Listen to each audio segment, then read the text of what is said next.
താരെ,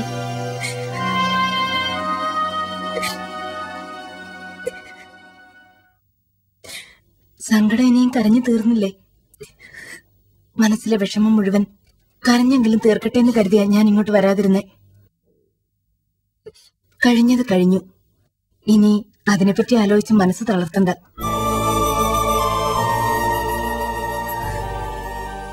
താരെ ഇവിടുന്ന് പോലീസുകാർ വന്ന് കൊണ്ടുപോയപ്പോ ഞാൻ ആകെ വിഷമിച്ചു പോയി. എന്നെ പോലെ സമാധാനിപ്പിച്ച് താരെ ഇവിടുന്ന് അവർക്കൊപ്പം പോയപ്പോ എന്ത് ചെയ്യണമെന്ന് അറിയാൻ പറ്റാത്ത അവസ്ഥയിലായിരുന്നു ഞാൻ. സഹായിക്കാൻ ആരും ഉണ്ടായിരുന്നില്ല. പരിചയമുള്ള പലരെയും വിളിച്ചു നോക്കി. കേസിന്റെ ഗൗരവം മനസ്സിലാക്കി അവരെല്ലാം കൈയൊഴിഞ്ഞു. പക്ഷേ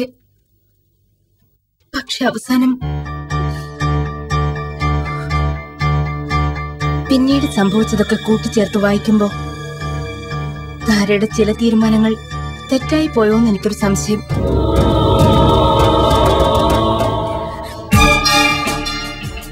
താരെ ഇത്രയും റിസ്ക് എടുത്ത് അവിടുന്ന് ജാമ്യത്തിൽ ഇറക്കിക്കൊണ്ടുവന്നത് ആരാണെന്നറിയോ? താരെ ഇപ്പൊ ഏറ്റവും കൂടുതൽ വെറുക്കുന്ന ഒരാളാ, റോണി.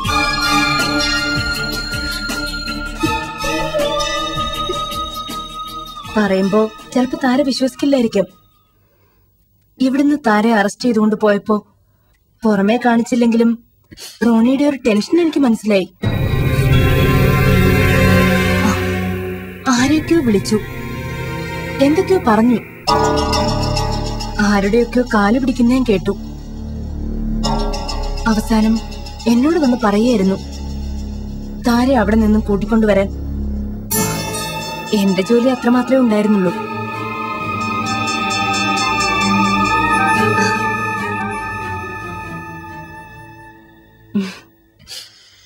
ഞാനൊരു കാര്യം പറഞ്ഞ താര മറ്റൊന്നും ധരിക്കരുത്.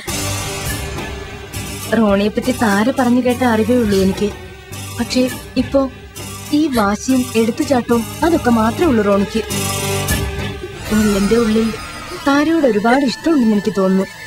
അല്ലെങ്കിൽ പിന്നെ ഇത്രയൊക്കെ കഷ്ടപ്പെടൂ. അതൊക്കെ താരയ്ക്ക് മനസ്സിലാക്കാൻ പറ്റാതെ പോയത് ചിലപ്പോ റോണിയുടെ നിർഭാഗ്യം കൊണ്ടായിരിക്കും. സ്റ്റെല്ല, പ്ലീസ്, ഈ വക കാര്യങ്ങളൊന്നും ഇപ്പൊ എന്നോട് സംസാരിക്കരുത്. അതൊന്നും കേൾക്കാൻ പറ്റിയ മാനസികാവസ്ഥയിലല്ല ഞാൻ. കുറച്ച് സമയത്തേക്ക് എന്നെ ഒറ്റയ്ക്ക് വിടും, പ്ലീസ്, പ്ലീസ്.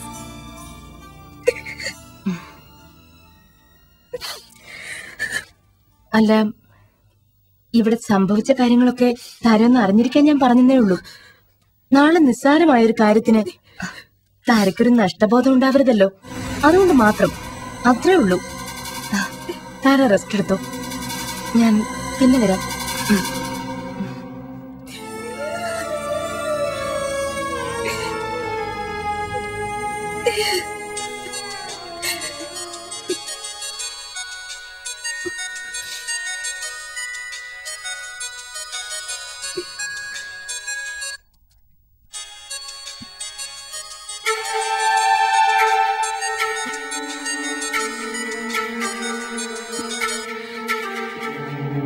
ഹലോ.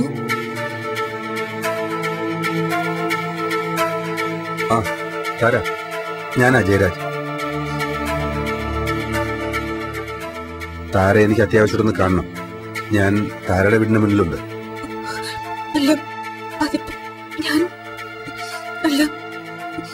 എന്താ കാര്യം?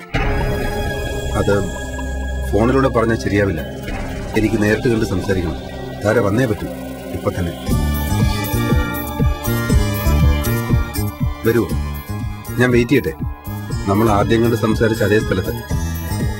വെറുതെ വീട്ടിൽ വന്ന് അന്നത്തെ പോലത്തെ ഒരു സീൻ ഉണ്ടാക്കണ്ടെന്ന് കരുതില്ല. ഹലോ, ഞാൻ പറയുന്നത് കേൾക്കുന്നുണ്ടോ?